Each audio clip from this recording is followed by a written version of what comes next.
I was watching Arundel's Walking Cubes 9-hour tutorial, and I thought there just had to be a better way of doing booleans, because his way of doing it results in about a 900 millisecond computation time. If you use the built-in Boolean system, mesh Boolean nodes, they result in, several thousand millisecond computation times from time to time, depending on the shape. So I thought I would try and find a better way, and mine works at 27 milliseconds. Let's see. Icosphere? Let's move this around a little bit, and I'll show you what I'm talking about. See, just it's real time. I mean, you just don't get this in Mesh Boolean. Like, Mesh Boolean doesn't do this in real time. It's just way too slow.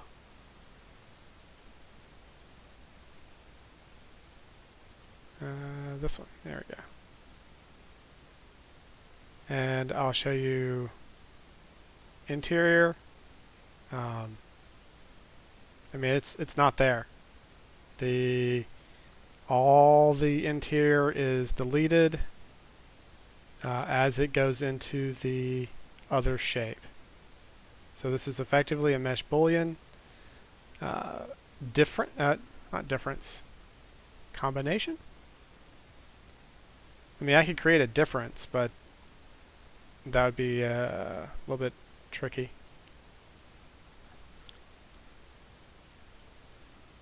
And this is the way I did it. So I take the two inputs,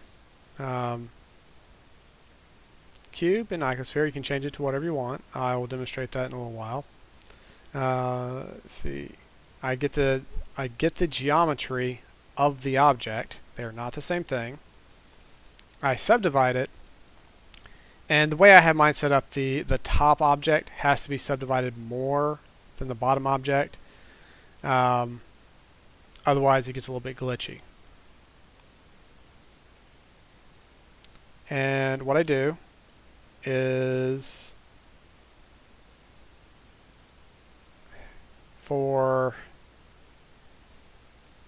this is object 2.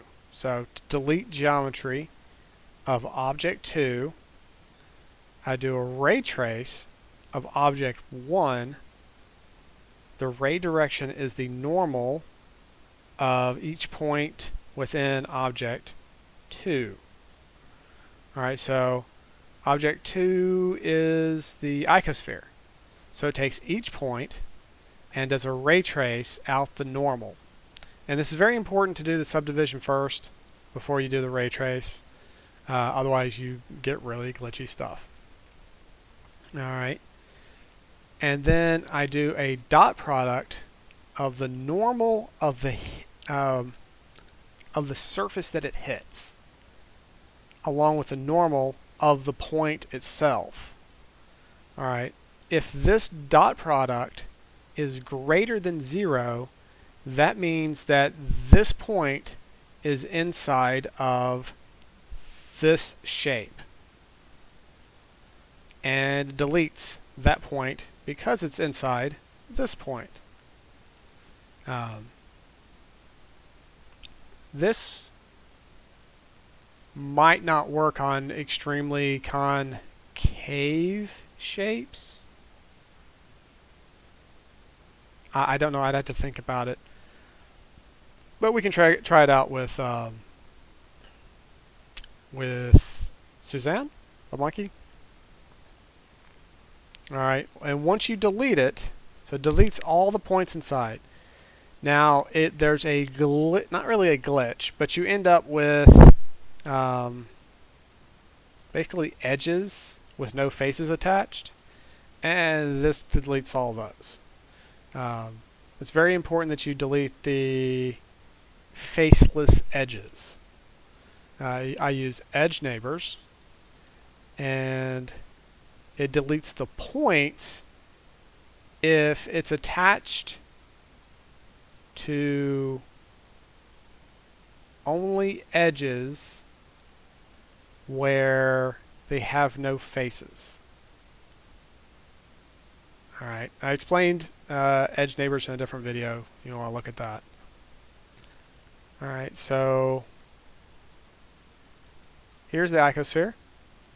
And it goes through this little, I'm holding Alt and Shift, click to see it from this point only. Alright, this is after you delete the parts that are inside the cube. There weren't any extraneous edges, so that does nothing. And the next thing is to set the position. See, I'm moving the position of only points that are attached to edges with only one face. Actually, I can set that equal to because there shouldn't be any faces with 0. And the position goes to the proximity of this one. And this one has also had its interior points deleted. Here's the original cube. I do the exact same thing on this side. I test to see if it's inside the sphere. If it's inside the sphere, using raycast dot product greater than. If it's inside, delete the point. Delete the extra, the weird edges that occasionally pop up. They're not always there, but they do occasionally pop up.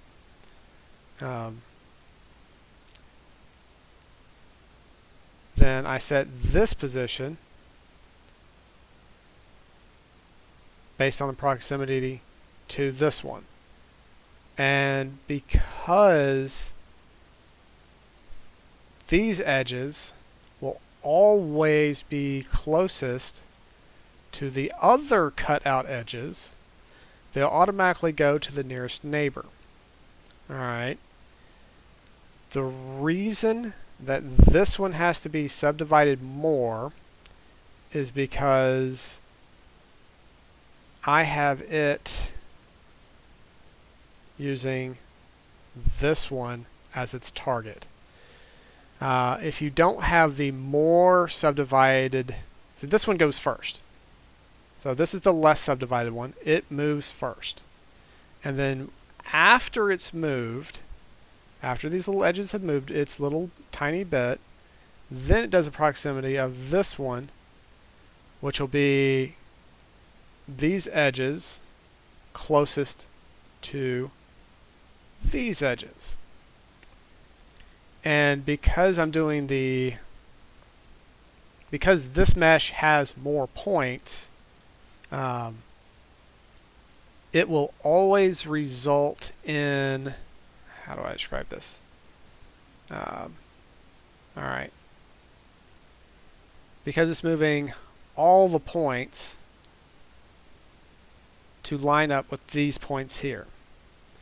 If this one had less points, you would end up with gaps where there's no points on one side. So you'd end up with a hole, is what I'm saying. So this, because I'm doing this one second, it has to be coming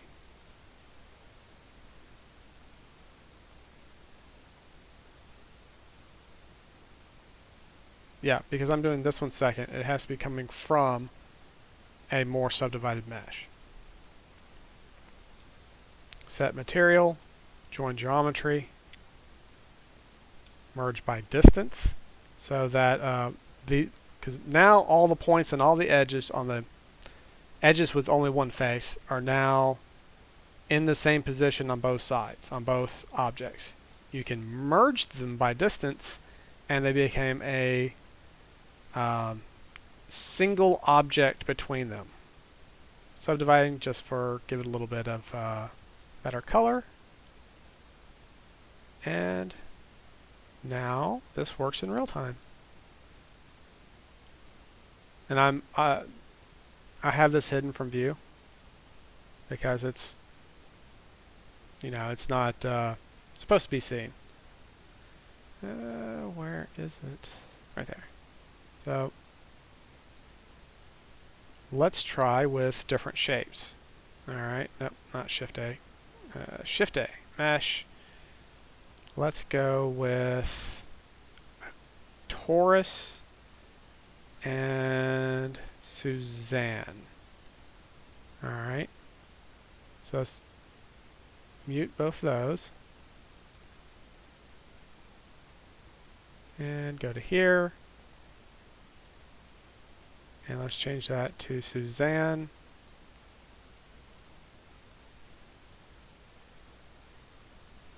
And, still got the icosphere.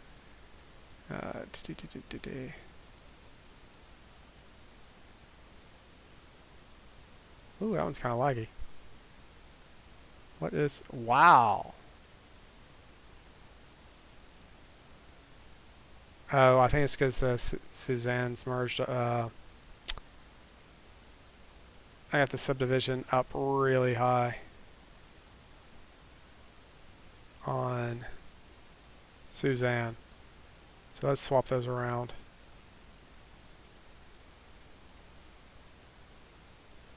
Let's change this one to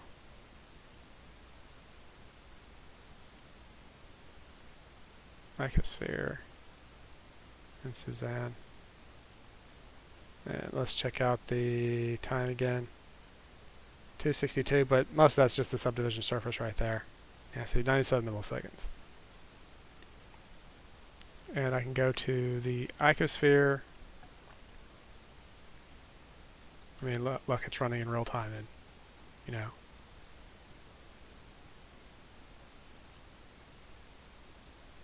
I mean, look at that.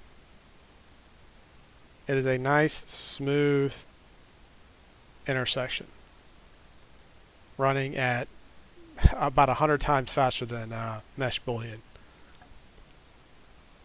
And let's try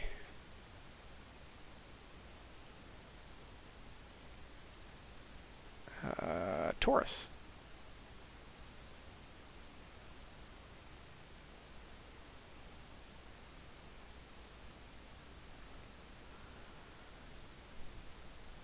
Let's move the Taurus up a little bit.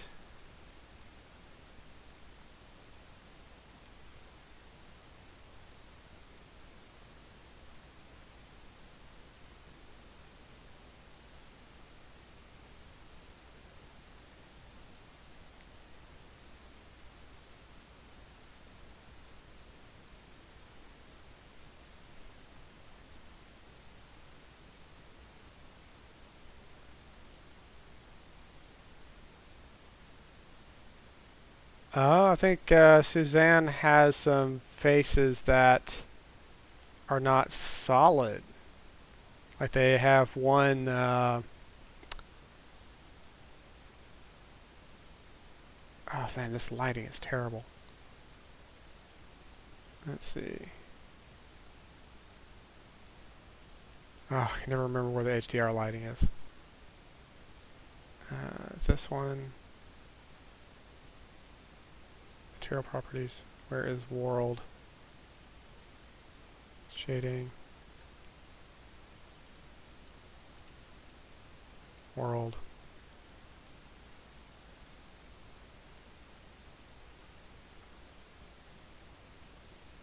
Nope, this one.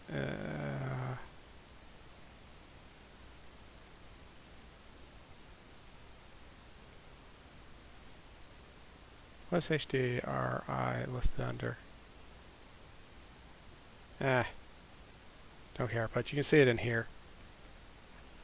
Like parts of the mesh of the Suzanne isn't solid. Like parts of it are just a single line with an edge.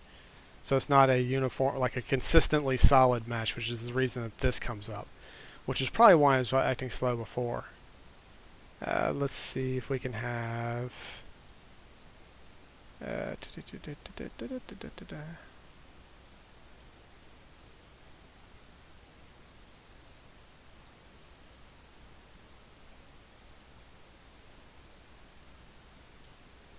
mesh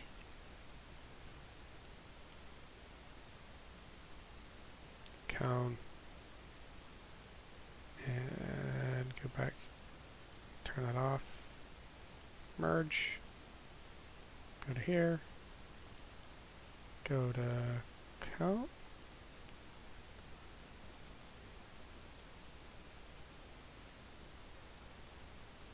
torus, position,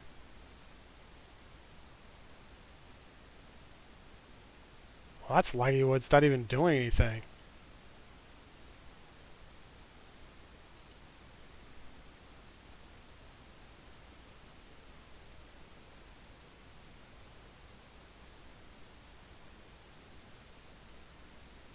That should not be taking 100. It's not doing anything yet.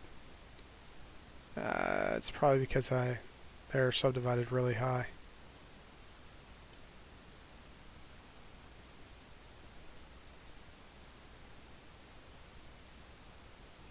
Yeah. Alright. So, torus. Yeah, there we go.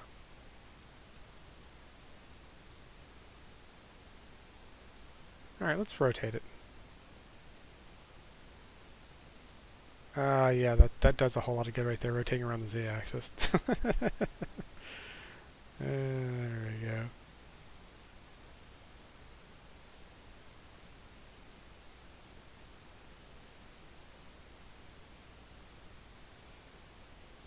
Yeah, it's a little glitchy because the cone, when it's not subdivided,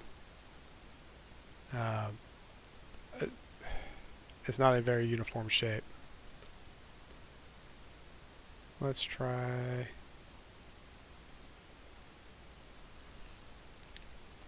I mean, if I subdivide the cone more, it should work. So let's try cone and torus.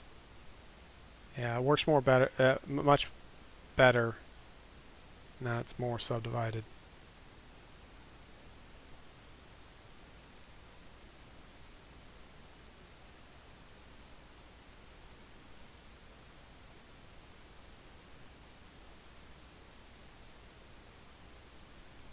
Anyway, I just wanted to show a quick way of, a much simpler, easier way of doing booleans than marching cubes.